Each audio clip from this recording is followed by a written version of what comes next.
let's start the timers.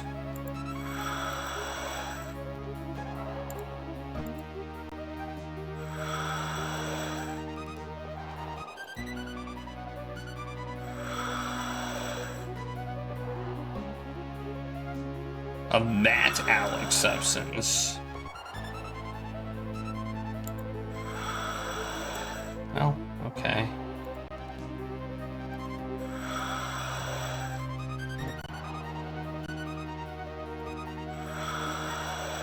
I think it's the one across the way.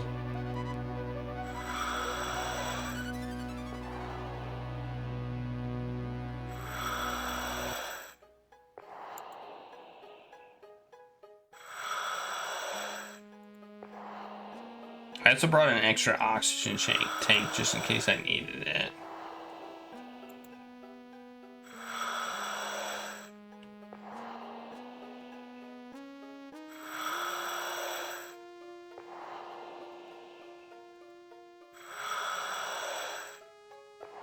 Wait, what? Oh, there we go. It's like, why can't I? Yeah, this thing.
It might be a cardinal sin to let you melt objects you might need later in the game. Nice. You melt the metal shard into a new and interesting shape. Okay.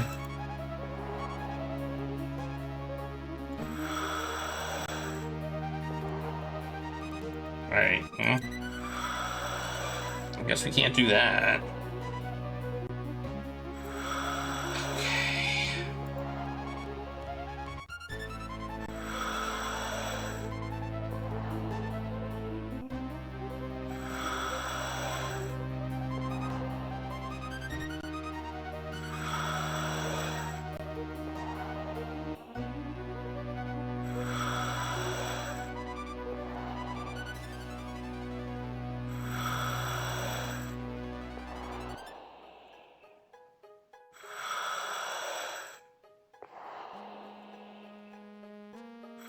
Raise merges of the cavern, merge into darker material than the bridges. And we can stand on it. We can turn various directions. We can't go that way because we have to go around it. Okay.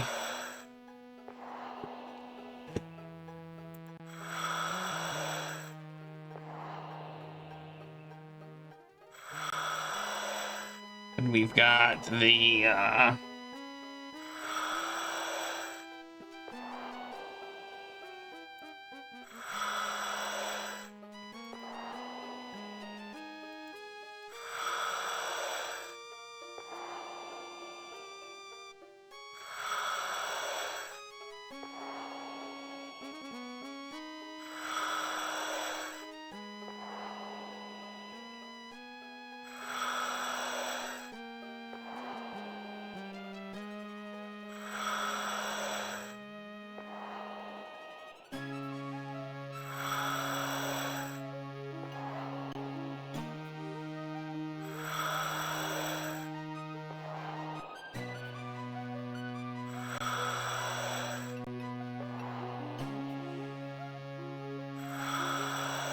I mean,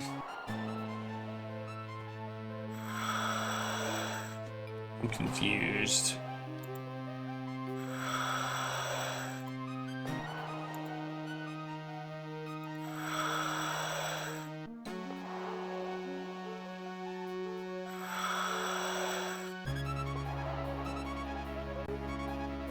Basically, we have the same thing on the other side, so...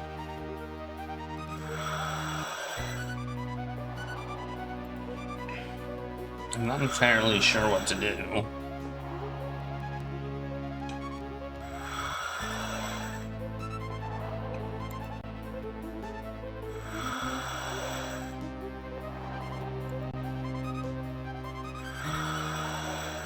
Is there any other place we can go? Or is this it?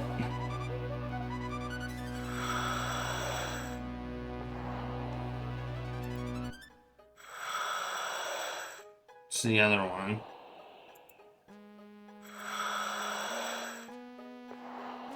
Interesting. The other one was blue. This one is not yellow.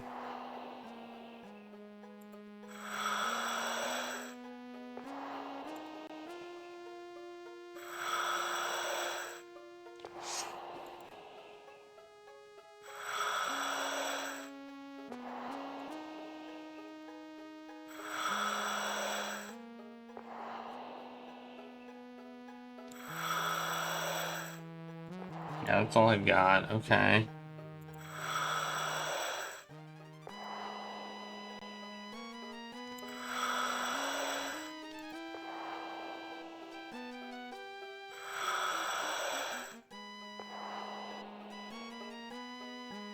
I leave a series of smears on the wall.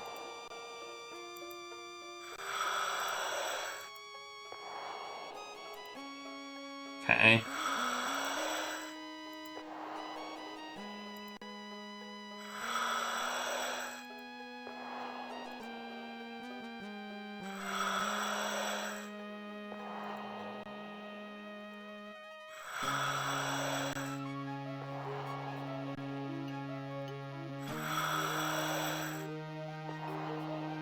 The silicate directly under the flame liquefies as you bring the torch to bear. When the torch is moved away, it solidifies. Soon you can't even identify the patch that melted with the torch.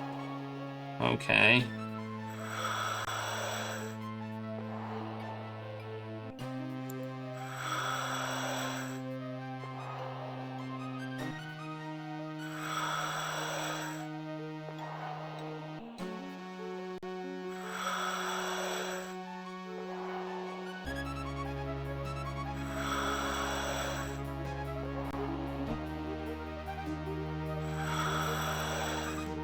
Hewn rock. Rocky gray material.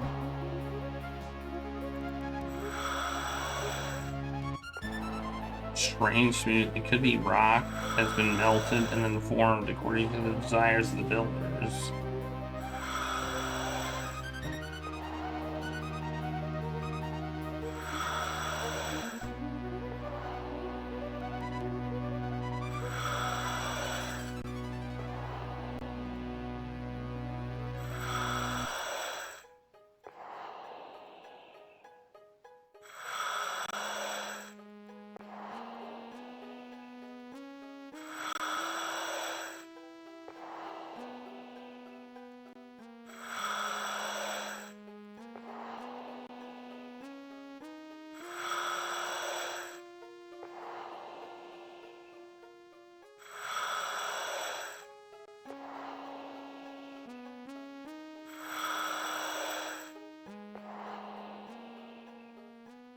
I don't know what to do. I do know we have this rope, this wire here, so we can technically get out. We didn't gain anything from being here, so maybe we don't have what we need. Maybe we need something else.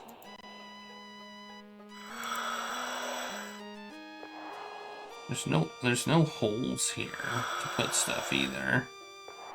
So, I mean, I think we can leave, right?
ring. Okay. And we have these little square slots too, which we can put the crystals. So you can't have one of the crystals and maybe we just have to Okay, I have an idea now. Maybe we can only have one in at a time. Maybe that's the trick.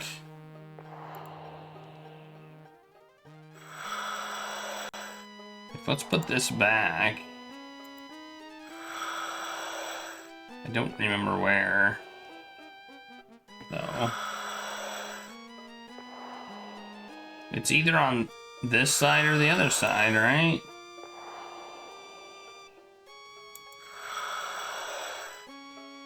And get the thing, and maybe if we have a shape and a rod, it'll work.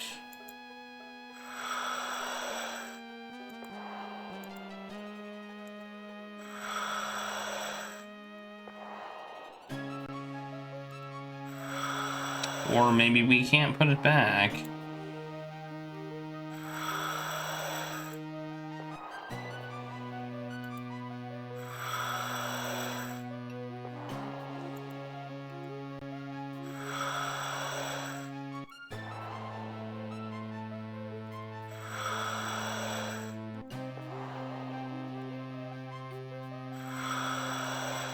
Okay, never mind.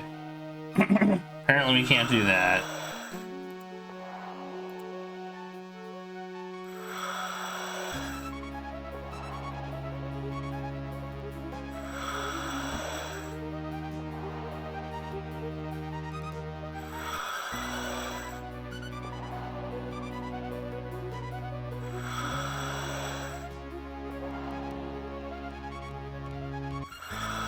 If your suit gets a hole in it, you'll be in big trouble.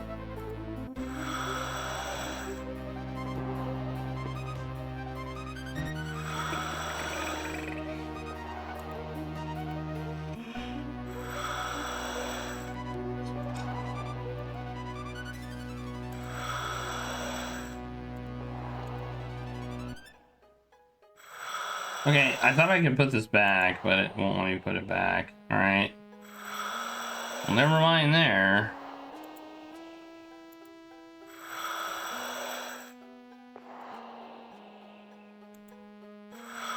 I can use them in another place to get stuff.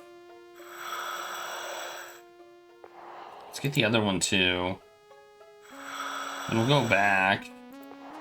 See if there's anything back that could use these cubes. I guess.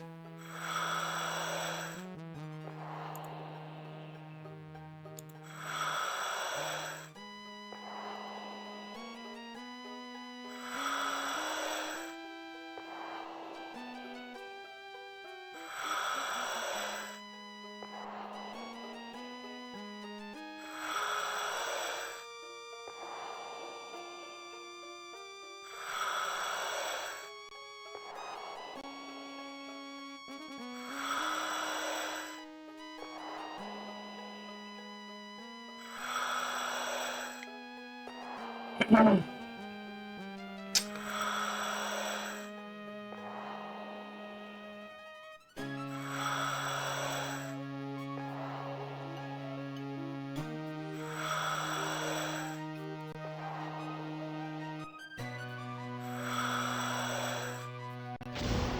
we're back up here.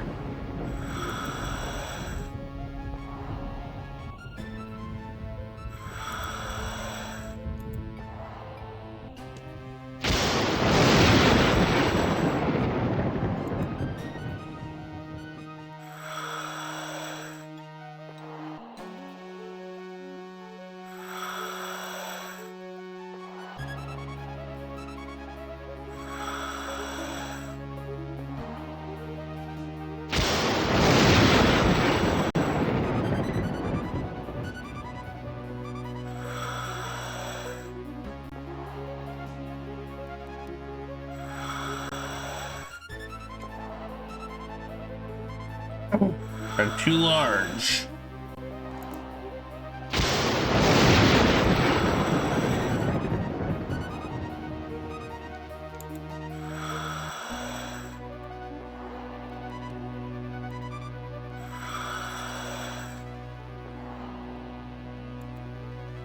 No.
Hmm.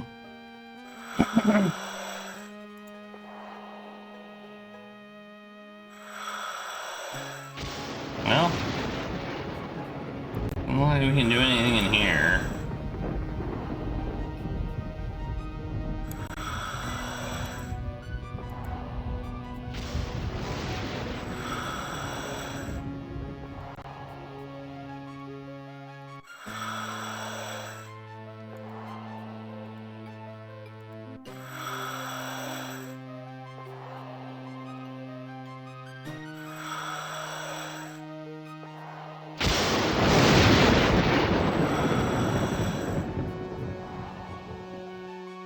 Those are the metal fragments.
No, we're back here. I definitely don't feel like there's much we can do outside of there. So, unless I've missed an item, I think we have to do something in here with the cubes. Or something. Maybe we can take it now.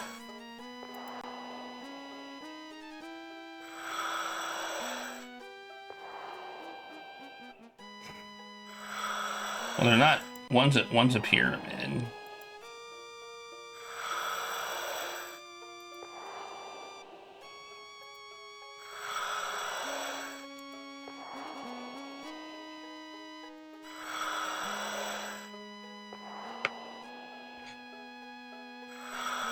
Can we put the blue one back?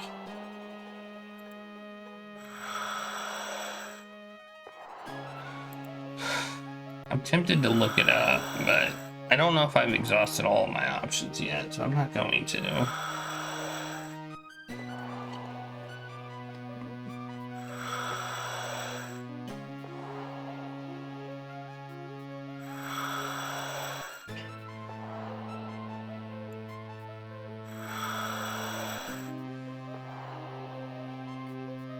I don't think I can put the blue one back, but I'm gonna try.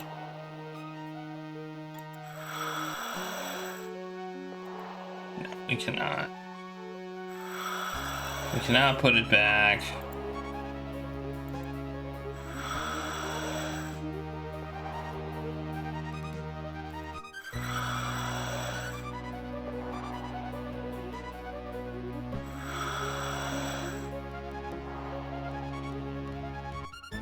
Okay, well, I feel like I've pretty much tried everything. So what do I need to do here? Alright.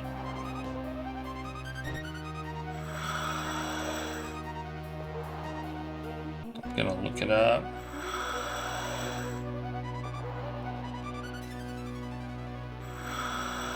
I would think it does. Yeah, I would 100% think it does. But I don't know what. Like, I feel like I've done everything. It's gonna be dumb.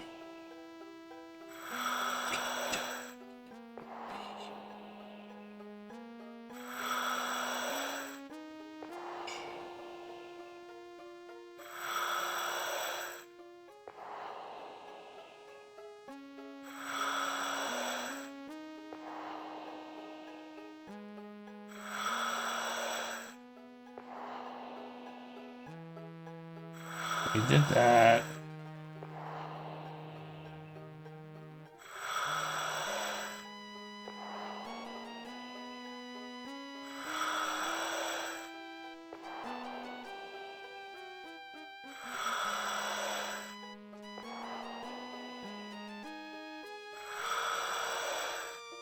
Really? Okay.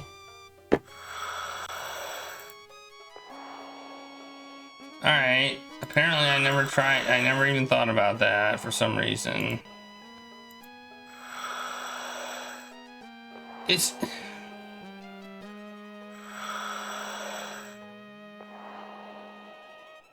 I think I know why I didn't figure it out. I think it's this way. So apparently I'm supposed to melt these two. I thought I did. Oh no, I'm going the wrong way. I'm on the wrong side. This is gonna be the cylinder here, I think.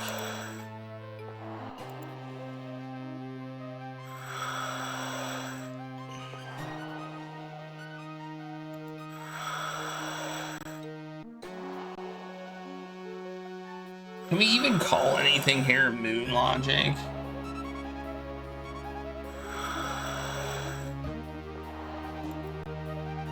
Because it's kind of alien, you know? It's kind of alien. So, moon logic makes sense, right?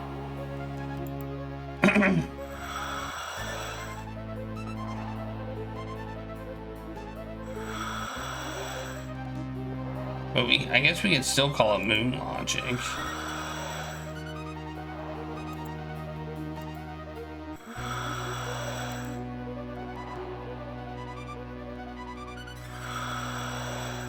Wait, what does it say? There must be another step. And my thing's off my screen. You watch them impatiently, expecting them to melt into the tubes. Oh, it kind of gives you the hint that you need to melt them there. Okay. Got it.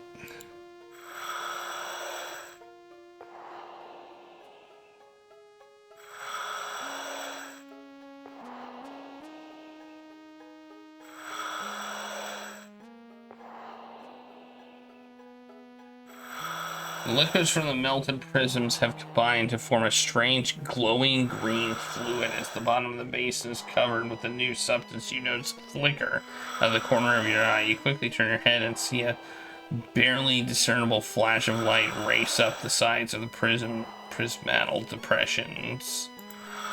The phenomenon is echoed by the crystal in the walls of the cavern around you. A flash of light so quick that you almost miss it, perhaps an indication of a state change in the materials around you. It might well affect the entire installation. Intrigued, you turn on the scanner and hold it over the mysterious green fluid. Whoa.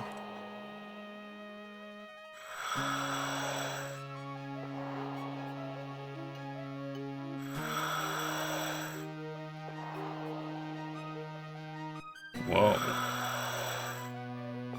The green fluid is composed of molecular-sized blobs. These blobs are active, moving. They almost seem to be alive. The blue and red prisms must have held the chemical components for these blobs in stasis. When the components combined, The result was a creation of these tiny nano machines. Okay.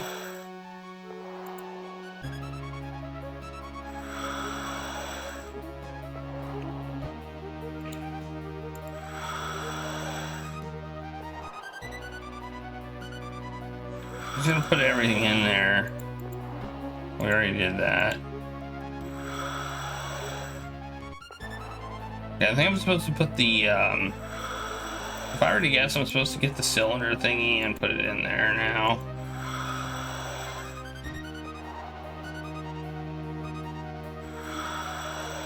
And I also wouldn't even call that moon logic.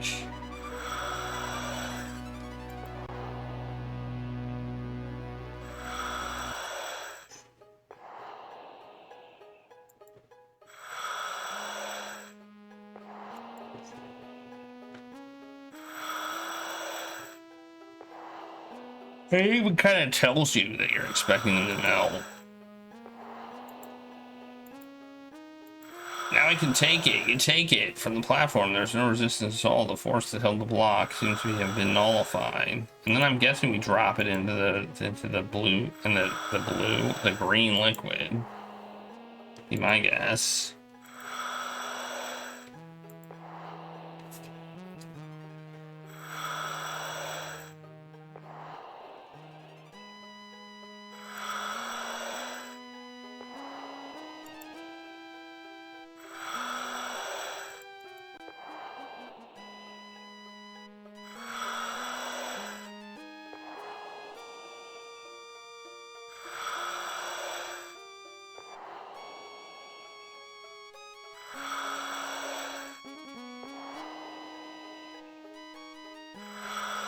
You drop it into the seething green liquid, it begins to melt.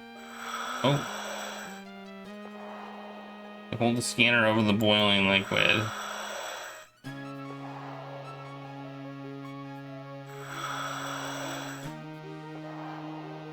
Did it just make chicken? Looks like they made chicken.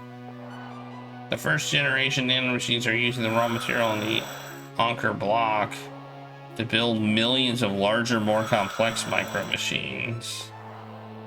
Okay.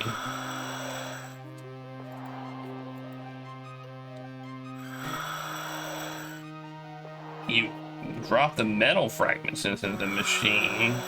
Viscous liquid. The reaction is immediate and furious. Intrigued, you turn on your scanner and take a look. Oh. Did I mess up? Once you figure out that the micro machines in the basin are short on raw material, you make several trips back to the wrecked lander to scavenge additional pieces at the hull and ship systems. As you put each load in the basin, the metal melts away as it is disassembled by the microbots and used for some mysterious construction task. Eventually, you see the outlines of something beginning to form in the basin. After a number of trips, you start running out of easy pickings and resort to ripping cabinet doors out of the cargo compartment. By then, the basin is dominated by the gleaming metal skeleton of a large insect-like robot. The microbots are nearly done with the first of what seems to be the next generation of machines. When the new robot is nearly finished, the micro machines in the basin begin to cannibalize each other for the final phase of construction. They have all but disappeared when the finished product, a robot that looks like a big metallic grasshopper, is complete. The new machine comes to life with a crackling hum, blue light radiating from the inside. Its first action is to burrow into the material of the basin and disappear. Several hours pass. You maintain a vigil at the basin, making trips out to the lander only to replace your suit oxygen tanks. When your oxygen reserves are nearly depleted and you're about to give up hope, you sense a vibration in the floor of the depression. A few minutes later, the construction robot trundles out of the pit it dug and climbs up the slope of the depression. Okay. A few seconds later, another robot just like it emerges from the pit and trundles up the slope and out through the tunnel entrance. A third follows, and then a fourth and a fifth. You realize the first robot spent those endless hours replicating itself from an ore deposit under the cavern floor. The intention of the builders must have been to have the micro machines in the base and use the ore under the cavern floor to build the largest of the construction robots. Perhaps the composition of the slate material in the basin changed over time and prevented the tiny machines from tunneling their way down. In any case, a seemingly endless stream of robots now marches to and from the pit. Okay.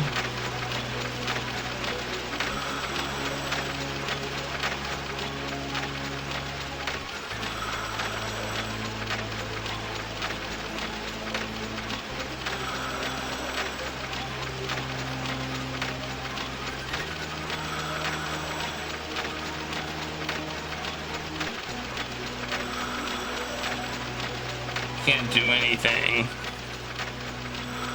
Oh, well there you go. There's what the indentations in the thing are for.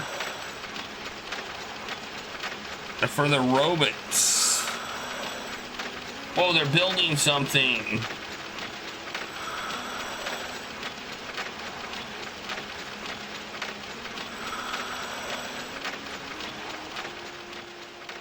The builders of this installation knew that no complex machine could survive the ravages of time. They coded the designs and plans for the installation's machines inside a form of chemical DNA. This DNA had the advantage of being stable over time and redundant. There must have been millions of individual molecules in the prisms you used to kick off the activation sequence. Upon activation, the chemical components combined to create nanomachines. Those nanomachines built micro-machines, which built the large construction robots.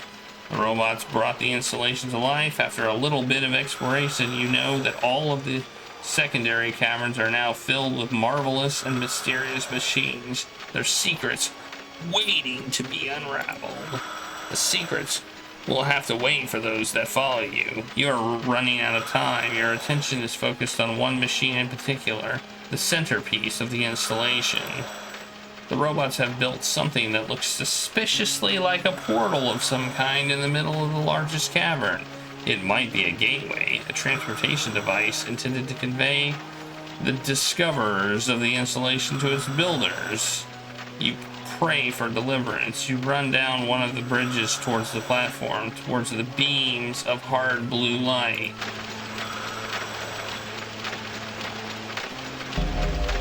And then you die because it wasn't portal wall, it was lasers.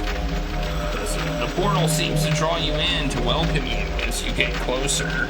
The light gets brighter. Finally, you run up to the steps chiseled into the platform and step into the light.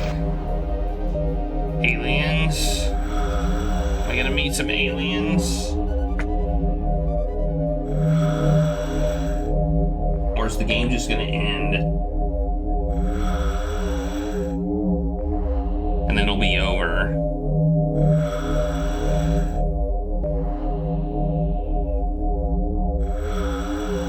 There's more.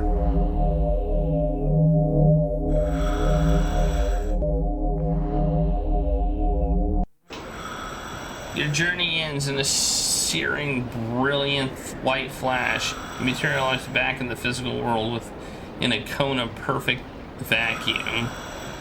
Air rushes in to fill the vacuum with a pop at the same time that you are dropped on your head. You appeared out of nowhere at a point 2 meters off the ground. Stunned, you try to get your bearings. You're definitely not on Persephone anymore. You're inside some kind of structure surrounded by wreckage. You can see burning orange and red clouds rolling by outside an open door. Slowly you get to your feet, closing your eyes and taking a last breath of stale suit air. You crack the seals of your helmet. You hold your breath as long as you can and then let it out. When you breathe back again, you almost choke on the foul air. The good news is that it is just a bad smell. The air actually seems to be breathable.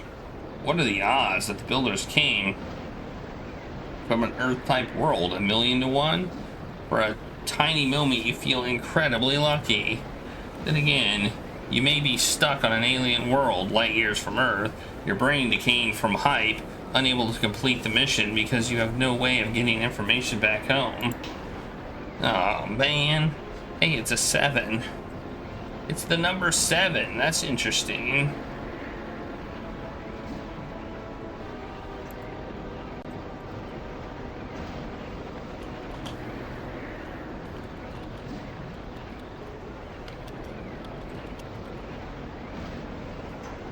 Somewhere I've never been. The 7 is interesting.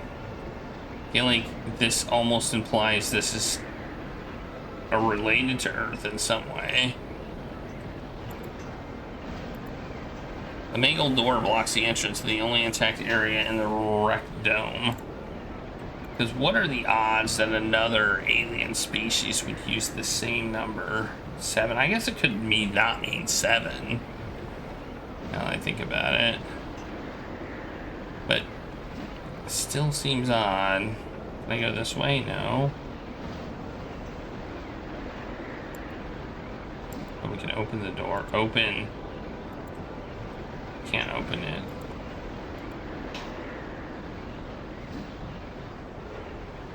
I have a wire spool still. That's interesting.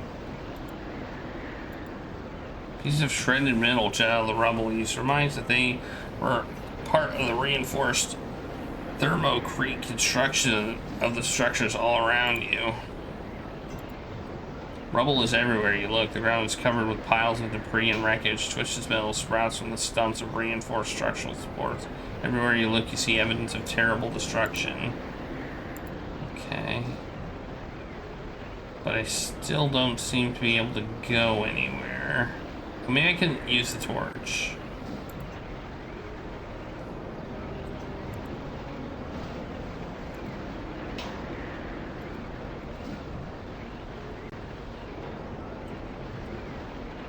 After checking the supply of that, which is very low, you fire up the torch and apply the hissing flame to the door. The torch takes a long time to make even a small cut in the door. You realize that you will run out before you cut your way through. Okay, so we can't do that. We could maybe cut maybe we could cut this shredded metal. Well, yeah, you cut the torch. You fire up the trusty torch, and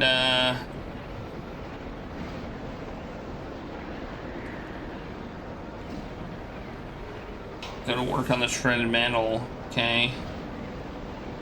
Okay, we might be able to pry the door open then. Maybe we can use the crowbar. Oh, it worked! It worked! Look at that. Nice. It totally worked. As you enter the room, you notice a bent but colorful piece of metal on the floor. It must have fallen off of the wall. You reach down and pick it up. Welcome to Los Angeles. Well, that looks like we actually are on Earth.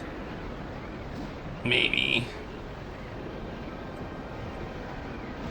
Do we travel through time? Well, that doesn't necessarily mean we travel. This is Earth. But it can't be. The wreckage, the blasted buildings. You suspected that these were not artifacts of the same race that built the installation on Persephone. What happened? Did your voyage to the gateway create some relativistic effect? Is this Earth in the future? Why did the gateway send you here? Did the builders invade Earth while you were traveling? You feel panic and despair bubbling up inside of you. Wasn't there a war going on? I mean...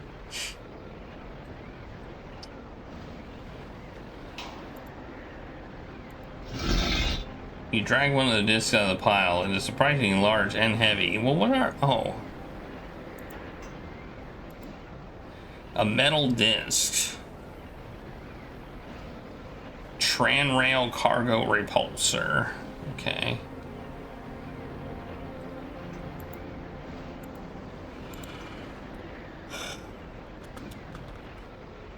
Earth. Well, I guess I was right. It was Earth related.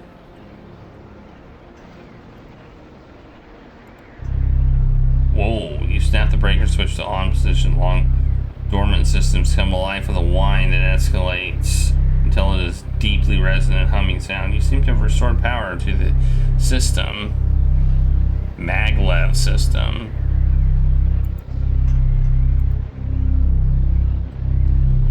Okay, I did a thing. The map doesn't do anything.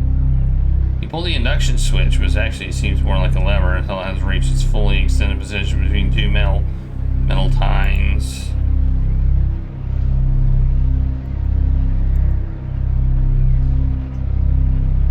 Cargo repulsor holding area. You already have one in the metal disc. Oh.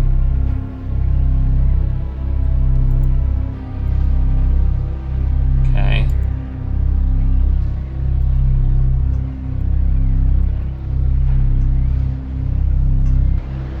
Whoa! Holy crap, we're in a new place. What the heck?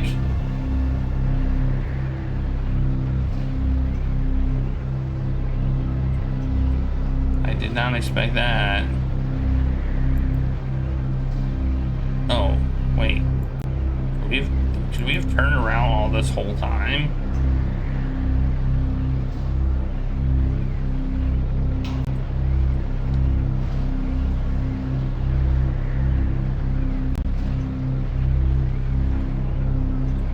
We could have. Oh, okay. Well, I'm smart.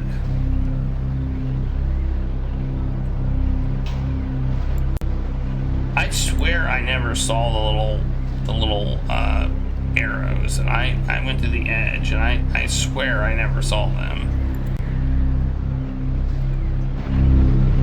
You wander out of the wrecked structure through which you entered this awful place and stop when you reach a track of some kind. It leads from the heart of the vast dead city of Los Angeles out into a desolate wasteland. Maybe I couldn't? Yeah. I think I couldn't, because it wouldn't have said Los Angeles unless we would have found a thing. The city was obviously the scene of a terrible battle. The hulks of tanks, armored personnel carriers, and aircraft are littered around the blasted ruins of buildings. Intermingled with the familiar warcraft are the wrecks of strange machines. Also, it's loud. That is loud. I'm gonna turn the volume down.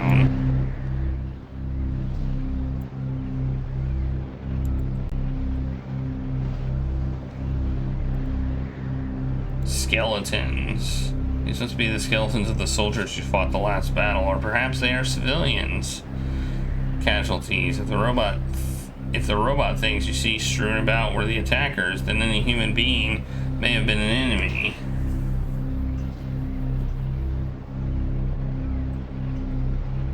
Is it just you, or does this look like they ripped off another adventure game set in space? I can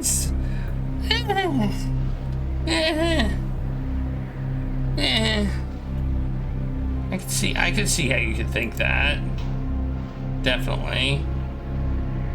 This kind of looks similar, for sure. There's definitely some similar aspects to it.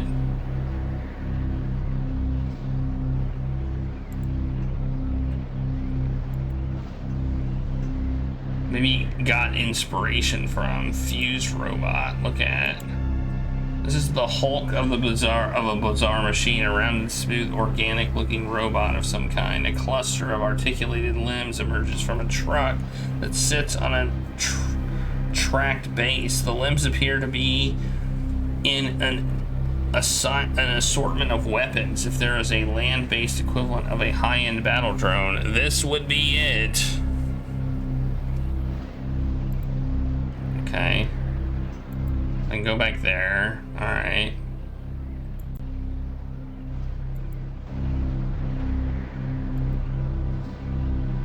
Oh, we should save.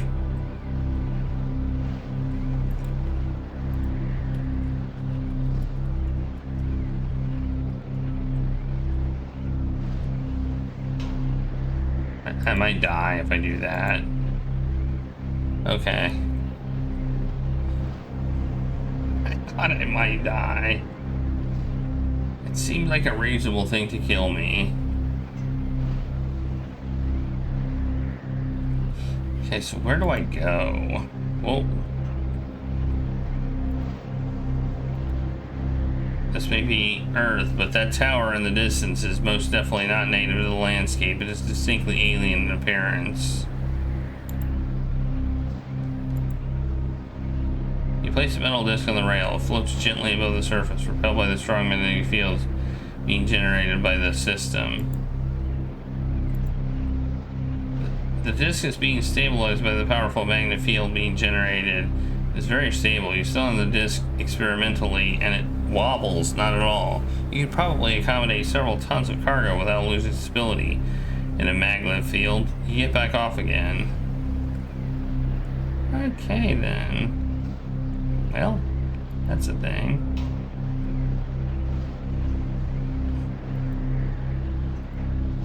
So anything we can get. APC, an armored personnel character, is crushed underneath a biomechanical nightmare that looks like a cross between a metal jellyfish and a spider. Did I make the creature, maybe the creatures, maybe they nanobotted and destroyed Earth? You think the nanobots made all these and then destroyed Earth?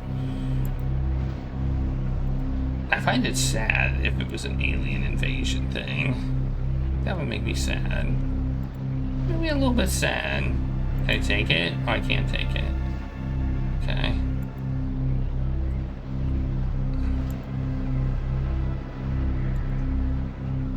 Okay.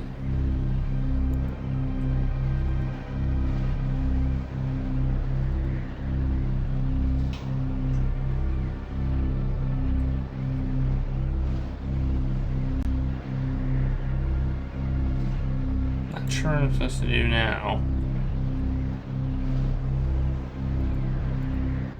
I go back in here, okay.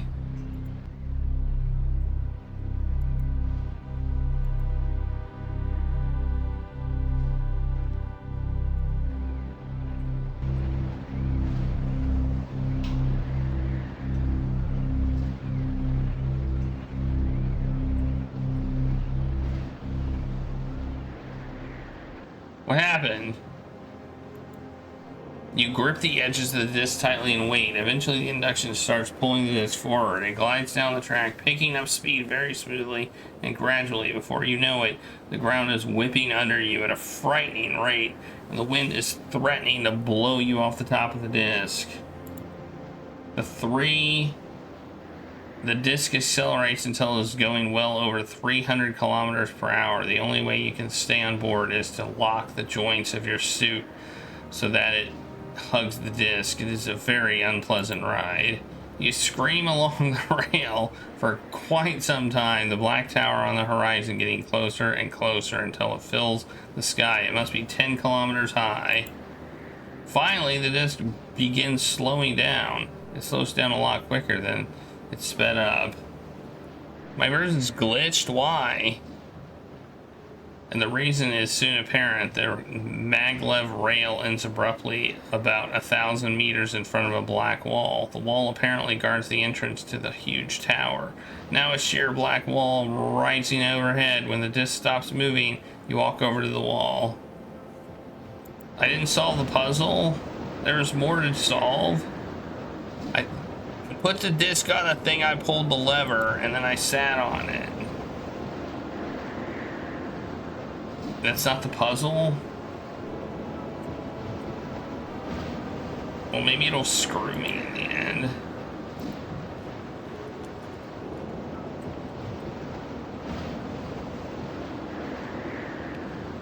Yeah, you're right, it didn't stay down.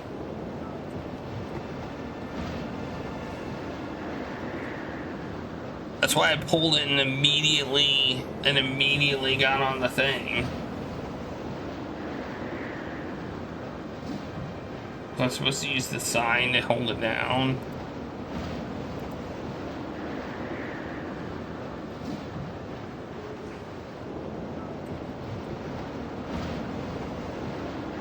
You laboriously climb on the side of the tank until you are perched on top of the turret.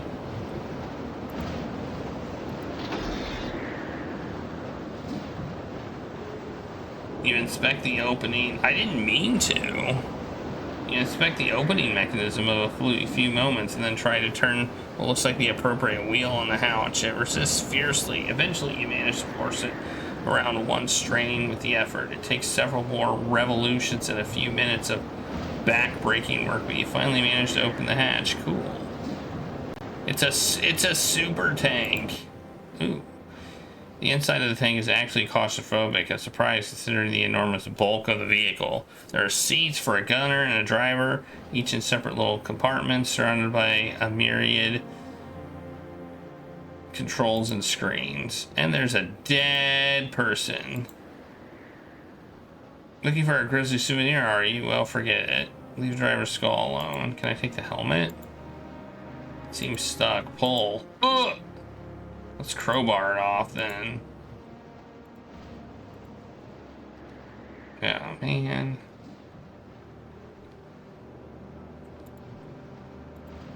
You can't sit on the skeleton. You might break him. So. There's definitely got to be something. There's got to be something in here.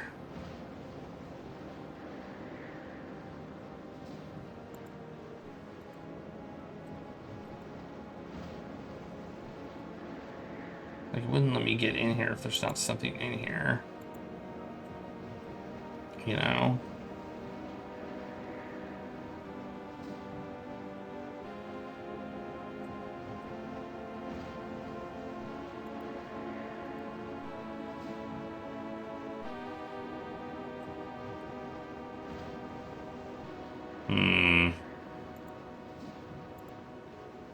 Spaces in the tank are confined to one side by banks of consoles and screens.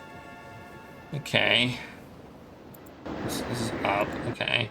Just make. Oh wait, we can turn. Oh, we can turn. Hey, look, it's a switch. You push on the heavy red breaker switch, and it gives way with a loud snap. Power flows from the tank's reserve batteries to the onboard systems, causing some to short out in a shower of sparks. Still, enough of the systems are working so that the multi-function display around the driver's console comes to life. The system breakers must have been tripped by the blast that killed the crew. Enough of the core electronics are preserved to allow a restart. Wow. Amazing. Hey, Craigery, better check their pulse. Oh, he's got a belt thing. I can't take it, though. I thought that was, like, something I could take. It was just a switch. Okay, let's look at the screen, I guess.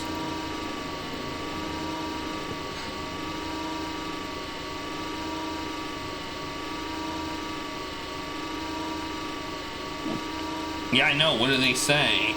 The multifunction display comes alive with green, yellow, and red characters. Most of the data on the screen is telling you that the majority of the tank systems are in deep trouble. Well, obviously. You sit briefly on the seat facing the displays. For an awful second, you think you are reliving the battle that killed the crew of this vehicle. You jump up, your heart racing.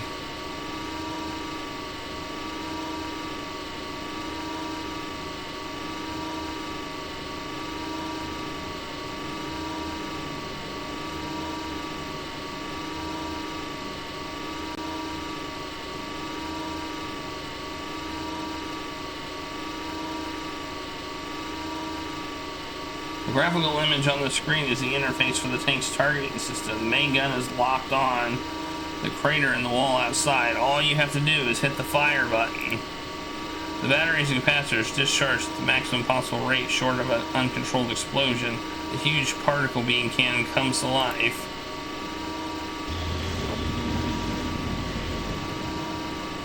Okay.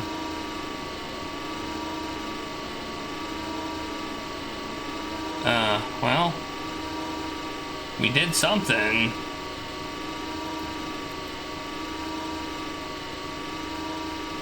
I think we opened the hole. feel like we should turn it off now. What do you say? Oh, no? Well, we can't. We can't do that. Ooh, it's a limb.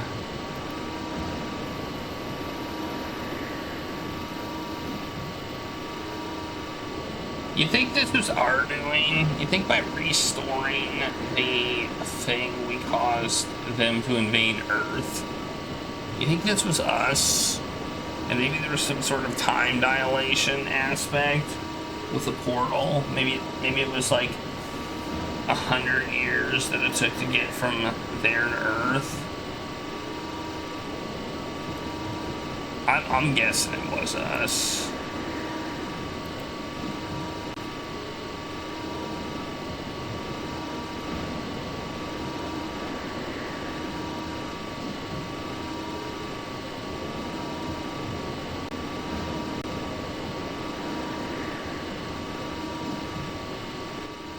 Oh look, we made the hole. You climb part way into the crater, taking care to avoid being burned on the jagged edges left by the recent plasma bolt from the tank. The tank appears to have blasted a hole all the way through. You can see a blue light on the other side. You climb further into the tunnel, bored by the powerful beam cannon on the tank. The metal around you is still warm, but not as warm as you would think after being heated to thousands of degrees by a bolt of plasma. There's a blue light in front of you. It gets brighter as you get closer. Suddenly, you are falling. After a frightening drop, you land heavily on a metal surface. You regain your wits and look around you. Oh. Uh-oh. Well, this kind of confirms it. I mean, this seems to confirm what I was saying.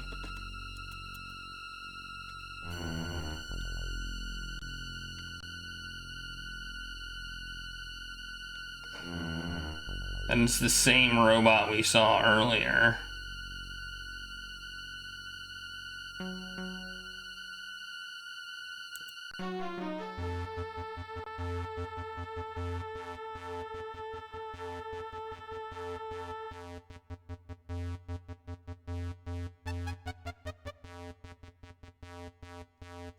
Oh no, we're in a maze, I think.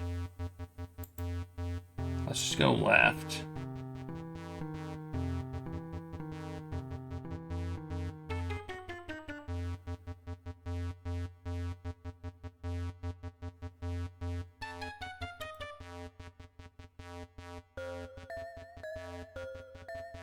It's not too bad.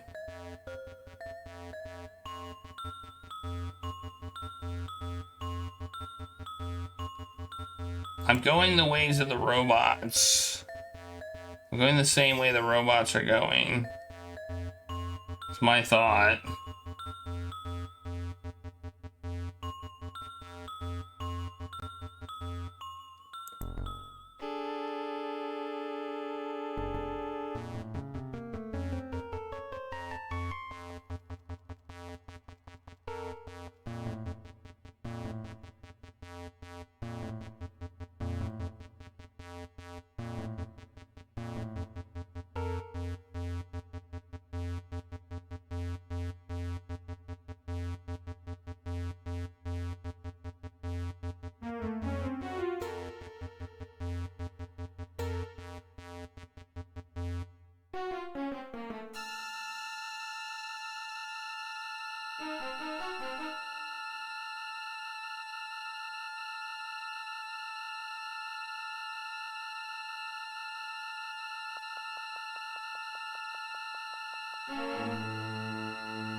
Oh!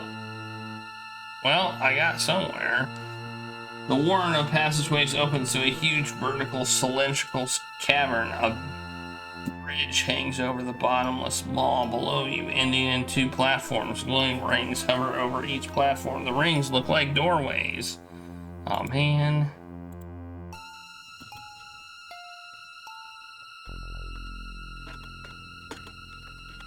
Alright, let's go left.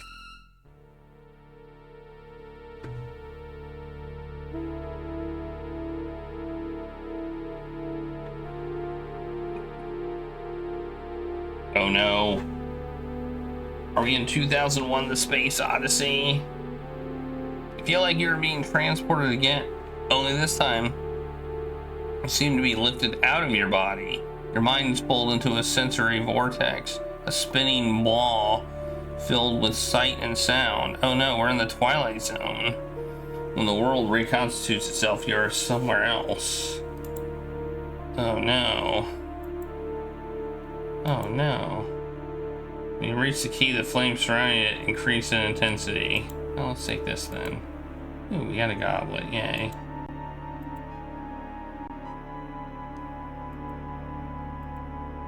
Locked.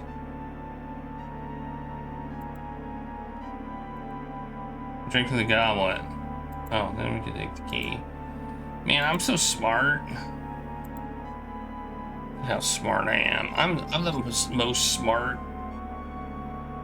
person ever to play the game. Things just keep getting stranger. You are walking through the door in space. You walked through the door in space, not sure what you were walking on or where you were going, and you wound up standing next to a stream surrounded by a lush forest. There is no trace of the door you came through. It just disappeared, or maybe it was never there. Time and space seem distorted. There's a deer and a bird and a raccoon. Weird. Greetings. Do not be afraid. Bear with us as we explain what has happened to you and what lies ahead. Whoa! We're getting talked to or at or something. We are electronic life forms. In your day, you would have called us AIs or machine intelligences. Nuh-uh. I would not have. Because you're glowing. We brought you into our domain, which you might think of as a kind of virtual reality or cyberspace, by establishing a direct neural connection with you through the pathways that were created in your brain by hype. We know who you are, where you came from, and how you got here. We came by this knowledge in a way that violated your privacy in the most extreme and intimate way possible. During the initial process of communication, we mapped all of your memories, scanned the structure of your personality and consciousness, and learned about you by applying stimuli and watching your responses. We apologize for this intrusion. I'm deeply offended. Deeply offended. As you have probably surmised by now, you have come to Earth, a different Earth than you left behind when you started your voyage to Persephone. You got here by traveling through a wormhole, created by the manipulation of an artificial quantum singularity. The artifact you discovered and activated on Persephone controls that singularity, acting as a gateway through time and space. You used the gateway to travel across 150 years and millions of miles, from Persephone in 2134 to Earth in the year 2295. Okay, so I was right. I was right. There was a time dilation effect of 150 years. Okay. Your arrival here was not an accident. You may be able to help us bring to fruition an ancient plan, a plan that may save 2 races and 1,000 star systems. Ooh. There is a lot of information to cover before you really understand what is going on. Please ask questions and pursue the threads of inquiry in a way that will allow you to most comfortably assimilate the data. Okay, time to ask some questions. Let's go. The war officially ended when the United Nations and the Alliance signed the Washington Treaty in 2141. So the Alliance succeeded in breaking away from the UN? No. The Washington Treaty formalized the reintegration of former Alliance states into the United Nations. The Alliance suffered a total defeat at the hands of the UN. How bad was it? At the time the Treaty of Washington was signed, the war had accounted for 2.6 billion dead and 500 million injured. Almost all of the casualties were civilians. Ooh, that's a lot. What happened after the war? For 140 years, the United Nations was the central government authority for the human race. What was left of the alliance nations and colonies were rebuilt soon after the war, and interstellar exploration and colonization continued on a modest scale. At its peak, the United Nations controlled 20 billion people on Earth and 20 colony worlds. Wait, I'm confused by their anti-technology stance then. So what happened? The society was essentially static and rigid. This attempt at stasis defied a fundamental force of nature. Pressure built up over time and was eventually released suddenly and violently. When there is no evolution, Okay. there must be revolution. So they did basically. What fundamental force? Forward progress cannot be stopped. More specifically, the trend towards increasing complexity cannot be stopped. Human civilization has almost always moved forward, progressing towards higher levels of organization and knowledge. This forward motion is driven by technology and information. This trend in human history is a social manifestation of a pattern in nature that is as old as biological life itself. What pattern? What are you talking about? Biological life is self-organizing and trends towards higher and higher levels of complexity. This is the real life force. Ugh. You can see it working from the very beginning of life on Earth, in the 4 billion year evolution, from primordial algae to single-celled organisms, and then finally to human beings with incredibly sophisticated brains. That's right. I got an incredibly sophisticated brain. What was the pressure that built up over time? Even though the UN succeeded remarkably well for a long time at controlling something that was fundamentally chaotic, the game had to end at some point. An underground, made up of former Alliance military officers and members of academe, was created shortly after the war ended. This bizarre alignment of interests made sense given the context: the pursuit of forbidden knowledge and the eventual overthrow of the UN.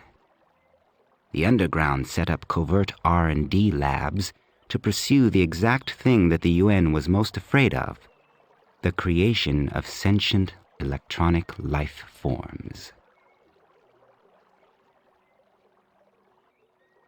And they pulled it off, didn't they? The first truly sentient electronic life forms were created in 2284 by a renegade group of human scientists on a colony world somewhat aptly named Prometheus Beta. The two of us here talking to you are second-generation descendants of those original life forms. Some human scientists and philosophers were Sometimes it aware reads of the it, sometimes truth it as doesn't. early as the early 21st century. The next stage in the universal drive towards increased organization and complexity is beyond the human race. Humans cannot evolve fast enough. Electronic life forms are the next step up. We are unencumbered by constraints imposed by 4 billion years of evolution in Earth's biosphere. Natural selection is a powerful tool, and it can be made to work for electronic life forms in fast forward. The basic questions of existence are beyond human beings. They may yield to the next generation of intelligence. The deeper version of this voice sounds a bit like the actor who plays Henry in Stranger Things. Sometimes it reads this, sometimes it doesn't. What happened when the UN found out about the ELFs? What happened when the UN found out about the ELFs? The electronic life forms were tied into the physical world through robotic factories set up on the surface of Prometheus Beta. As predicted in the middle and late 21st century, the new life forms began to evolve at a tremendous rate. The UN discovered them at a crucial stage of development. UN battleships tried to bake off the surface of Prometheus Beta with fusion weapons in an attempt to wipe out the life forms and their creators. All human life on Prometheus Beta was eliminated. The new machine life forms were nearly exterminated, but they learned how to adapt, survive, and fight back.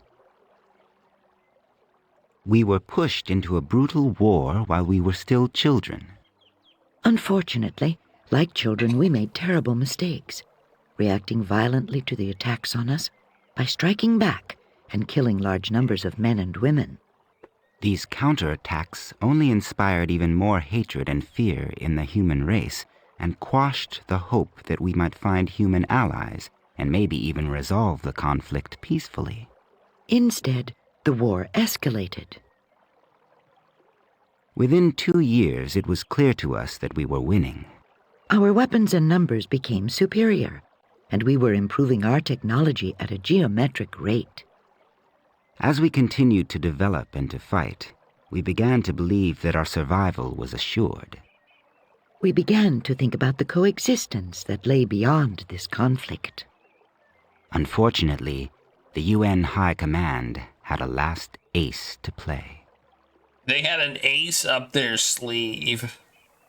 They had an ace up their sleeve. You hear that? Are we gonna get an exam on this? In 2187, a human sublight colony ship was launched from the outskirts of known space towards a star 100 light years away. No FTL drive was used. The ship was pushed on its way by a combination of massive lasers, an ion drive, and a fusion pulse drive. On board was a population of 2,000 men and women. Okay. 6 months after the ship was launched, the UN High Command detonated a doomsday device that they had kept in reserve.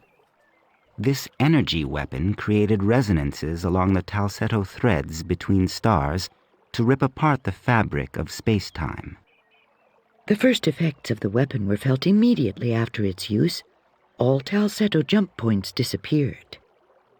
The community of electronic life forms in this solar system was cut off from all other star systems. Humans were cut off as well. Interstellar travel and communications were terminated. Nothing happened for a number of years after that. We continued to fight the humans in the Sol system and eventually triumphed. The wreckage that you saw on your way here was the result of that last battle. Okay. I'm still confused about where I was. The doomsday weapon is still working away even now. We now know what is happening. The resonances that were set up along the FTL jump threads have rendered the Talsetto junctions dynamically unstable. About 2 years from now, a large section of the Milky Way galaxy will fold in on itself. Every star that is connected by a Talsetto junction will be pulled into a singularity, a massive black hole caused by the folding of space-time.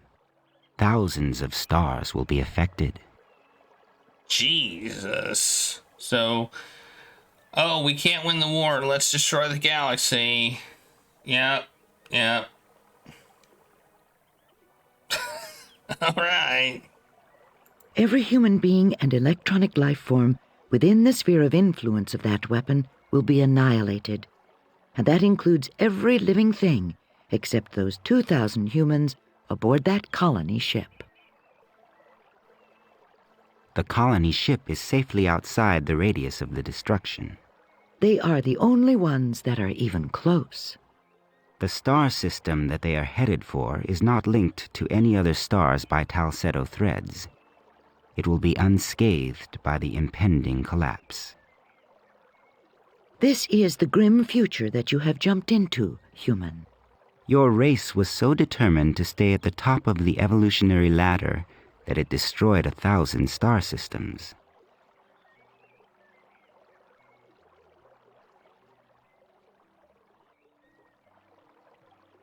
Every star that has a Talsetto link to another star will be destroyed? Yes. A quick answer. It's too late to send out a ship of your own? Yes, it would not escape the collapse, even if it could go at the speed of light. Isn't every star connected to every other star? Back when we were first exploring Talsetto junctions, it seemed like the network of junctions was huge. No, the network of jump points was finite and was completely explored and mapped by the middle of the 23rd century. The next step in the exploration program was to send sublight probes to the nearest stars that weren't connected through the jump point network. Perhaps these stars have jump points connecting to an entirely new network of stars and Talsetto junctions. What the hell kind of weapon did they use anyway? The principle behind it was a logical extension of the theory that led to the discovery of the Talsetto jump drive. The weapon itself was probably a large energy source coupled with a computer system, a graviton resonator, and an array of Talsetto cores. It was designed to create a dynamically unstable reaction along the space-time deformations that define Talsetto junctions. Makes sense. And you can't reverse the process once it starts? In general, it is easier to do rather than undo, to destroy rather than to create or repair. Without access to the rest of our community, we do not stand a chance of halting the process or repairing the damage. What is the plan you referred to earlier? Your arrival here gives us an opportunity to avert the catastrophe that we have described to you. Before we explain how this might be, we have arranged for a demonstration of some basic principles. Damn humans. Humans. The AIs disappear in a flash, and you are once again hanging in space inside. Instead of a door and a pedestal in front of you, you see what looks like a plane in space. Numbers and letters are hovering above and below. A clock is at the upper right. This is really weird, maybe even beyond weird, but the weirdest part of all is a collection of little tiny square creatures standing on the plane. Okay, that is weird. Save as double weird. Okay. Okay. Hey, it's Jiffy and Jiffy. Oops.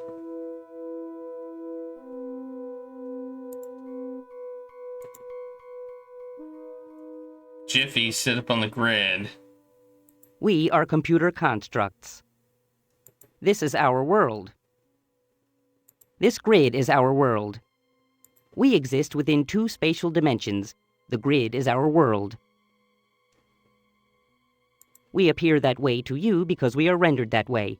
To us, there is no up or down, only across.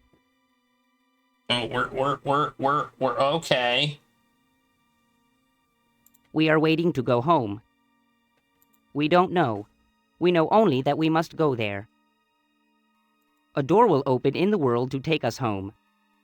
A door? We wait for the door to open. We don't know. We don't know. When we go home. This is our world. When we go home. This is our world. When we go home. This is our world. Whoa, they moved. The heck? Alright, we got a 10 by... We have a 10 by 6 grid. And there's, looks like infinite 10 by 6 grids.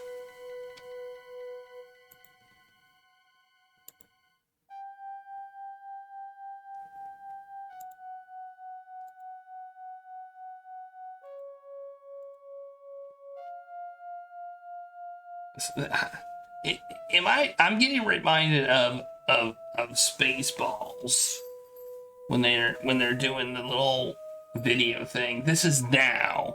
What's happening is now.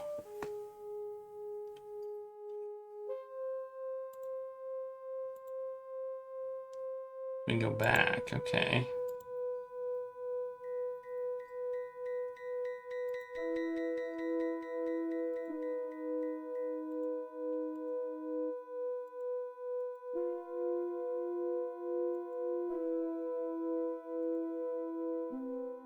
This is our...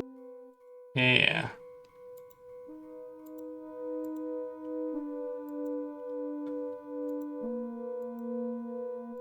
This seems to be a puzzle, but I don't quite understand the point of it.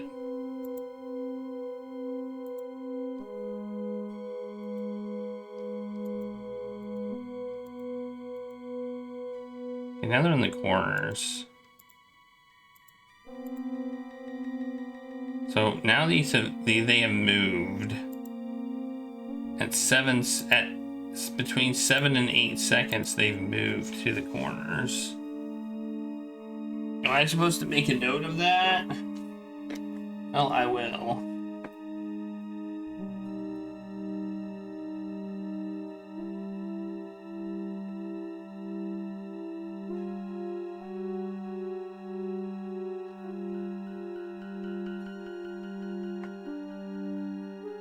They're A0, A10, F0, F10. And before that they were at...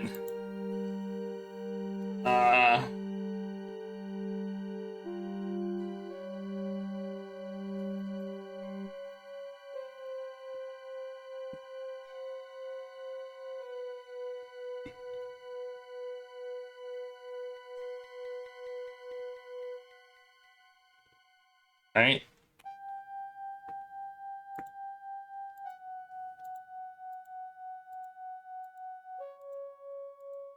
Oh, they moved again.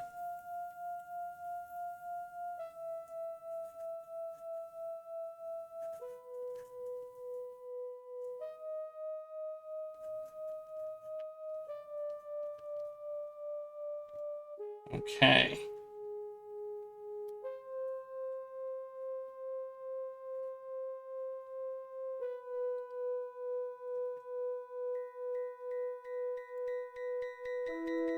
Is that the only time they moved? Or was there a 0 mark?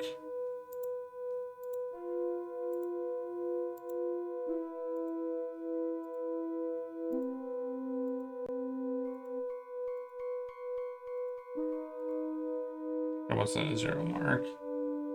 Okay, so they moved 2 times.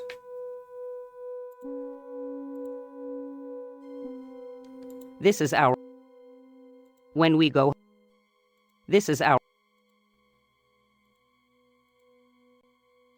This is our... When we go home. You sound just like your friend, dude.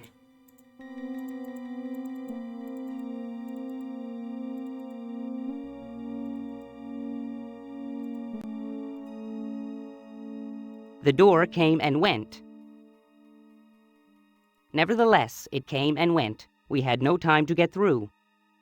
All is lost. We cannot go home. We saw it somewhere around position 5 on the x-axis. We didn't see where on the y-axis, however.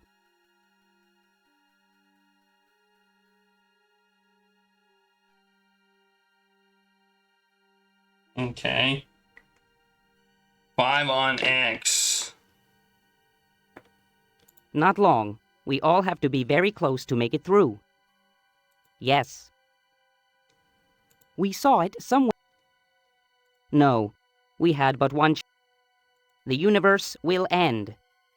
It was just after 07 on the clock.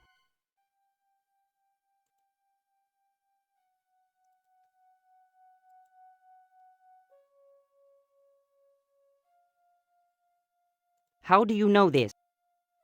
Oh, okay. We will array ourselves along the 5 column. We won't miss it.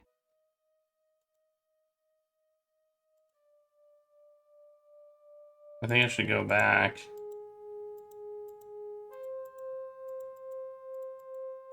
Tell them at the beginning. How do you know this? Oh, okay. Whoa! Thanks for the 15 stream streak. That's awesome. We will array ourselves along the 5 column. We won't miss it. Okay. Hey, they moved. Wait, did they move?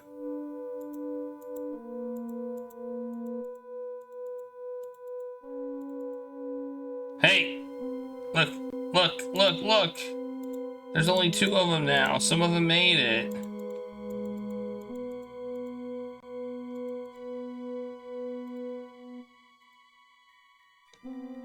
We saw the point on the y-axis where the door appeared. It was right in the middle of the world at coordinates 5C. Okay. It appeared just after 07 on the clock. Right. Tell him again.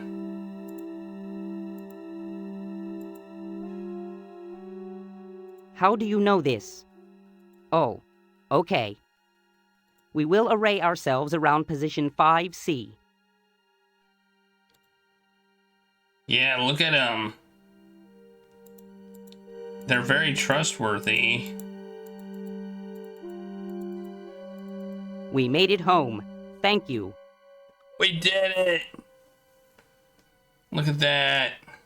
We deserve a smart point for that.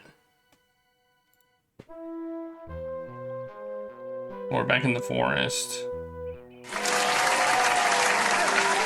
Yes. Who were those little guys? They were constructs created for the purposes of the demonstration.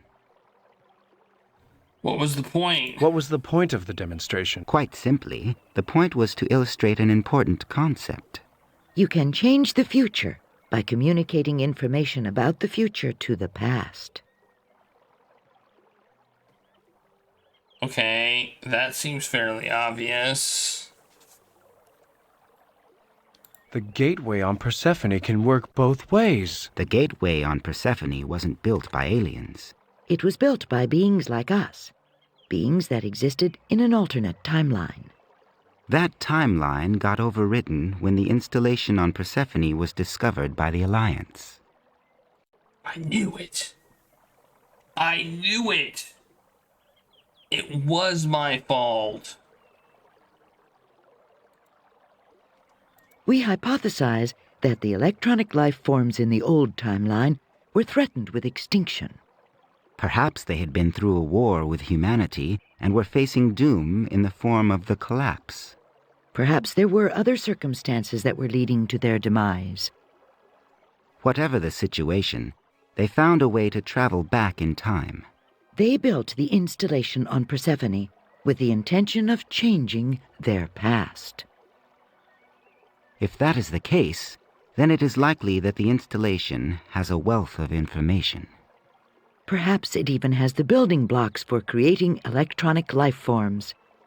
If so, then they can be brought into the world without the teething pains that we experienced. There might be a chance for the Alliance to win the war against the UN, and for humans to coexist in peace with electronic life forms. I don't know. I don't know if I trust you guys. We believe that the gateway itself was just an error-checking mechanism for the installation, a way of verifying that the knowledge contained in the installation had been applied successfully. So there is at least the possibility of communicating information back from the future. Do you trust these 2 entities?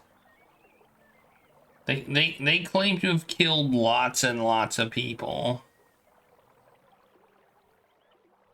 What happened to the gateway on Persephone anyway? Why didn't more people come through? The Alliance relief fleet dispatched by Admiral Decker encountered another UN fleet near Persephone about 4 months after you went through the gateway. The UN fleet lost the resulting battle. Before withdrawing from the scene, the UN commander decided to keep the installation on Persephone out of Alliance hands. She ordered a nuclear strike on the surface. The installation was reduced to radioactive glass. Nothing useful was ever recovered from the site. The plan put in motion by the beings in the original timeline was stillborn. As you can see by the miserable situation we find ourselves in now, there wasn't enough of a change to have the positive effects that we believe were intended. Okay. So how can we use the gateway if it was blasted into slag? A link between the present and the past does exist. The destruction of the gateway does not change the fact that it was activated and remained on for several months. How was I accounted for to my family when they didn't find me on the Lexington and the surface? Oh, well, I guess we can answer personal How was I question. accounted for to my family when they didn't find me on the Lexington or the surface of the planet? I You were clear. listed as killed in action. The Alliance Command believed you were on the surface of the planet when the UN attacked the installation.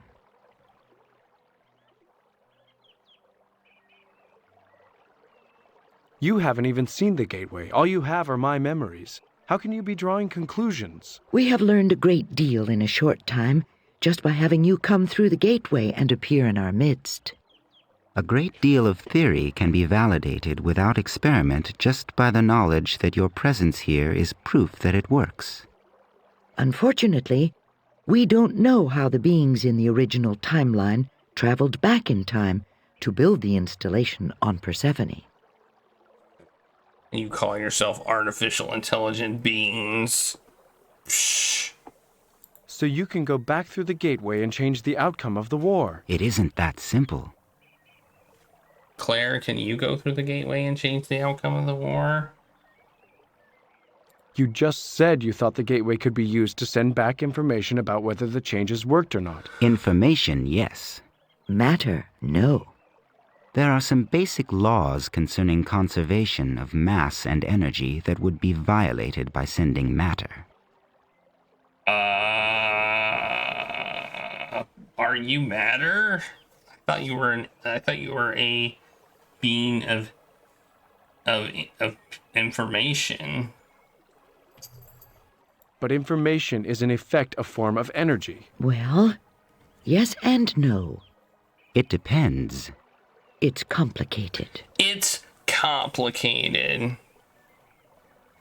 So what you're saying is that you can't send anything back. We can't send any matter back in time.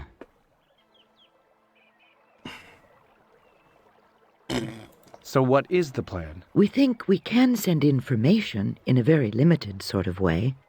Well, in fact, we can only think of one way to send back information. You are the key. When you came through the gateway, you left a kind of signature that we can track back through the gateway. What we want to do is follow that signature all the way back to the time before the battle with the Dharma. We want to send you information about this future before the battle for Persephone took place. Say what? I mean, that's a good response. What? Say what? If you have foreknowledge of events, you will know how to avoid the ambush that nearly destroyed the Lexington. You can use the Hype Telecon system on the Lexington to defeat the Dharma and change history. The Alliance would gain access to the installation on Persephone. The plan created by those who lived in the original timeline would be fulfilled. This timeline would be overwritten by a new and hopefully better timeline, one in which humankind and electronic life forms learn to coexist and live in peace. How will you accomplish this? The machinery for the gateway was slagged. We are already building the necessary hardware. What would the practical effect be? We would feed back a subset of the memories that you have acquired since the Lexington met the Dharma in battle. Will I die here when this timeline is overwritten? It is hard to say. Did the beings in the original timeline ever exist? There is certainly evidence of their existence in the form of the installation on Persephone. You aren't being very reassuring. You haven't changed all that much since all of this began. Your death will be a small one. You will lose only a day or two. We, on the other hand, may not have ever existed. How will this work? Your consciousness can almost be thought of as an illusion, a pattern like a standing wave. This delicate pattern arises from the interaction of the matter that makes up your brain. We will apply a gentle stimulus necessary to change this pattern without directly affecting any matter. The change in the pattern will cause a change in the underlying memories. Doesn't make any sense at all. When would this happen? We would transfer the memories about 2 hours before the battle was to begin. I was asleep. You will wake up with the memories already there. You will have to act fast, however. You won't have much time.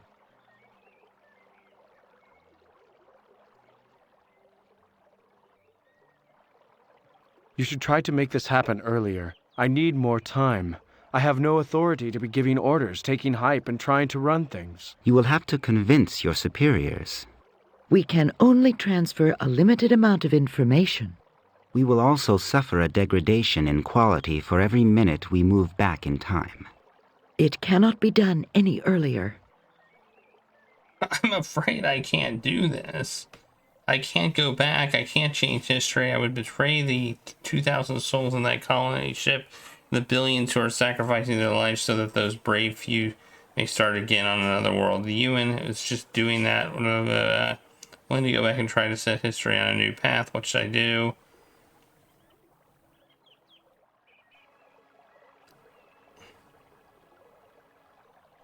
After the persecution, bloodshed, and horror associated with your introduction to this world and my race, you still don't hate me for what I am? We don't hate. I'm willing to go back and try to set history on a new path. What should I do? We will take care of the practicalities. Are you sure you want to try this? No. I'm not sure, but I will. I choose to go back. You have chosen a wise and honorable path. You will never know. Whee! We're going through another portal again. But we're not really going through a portal. Our memories are just being changed in the past. Right? Which doesn't really make sense to me.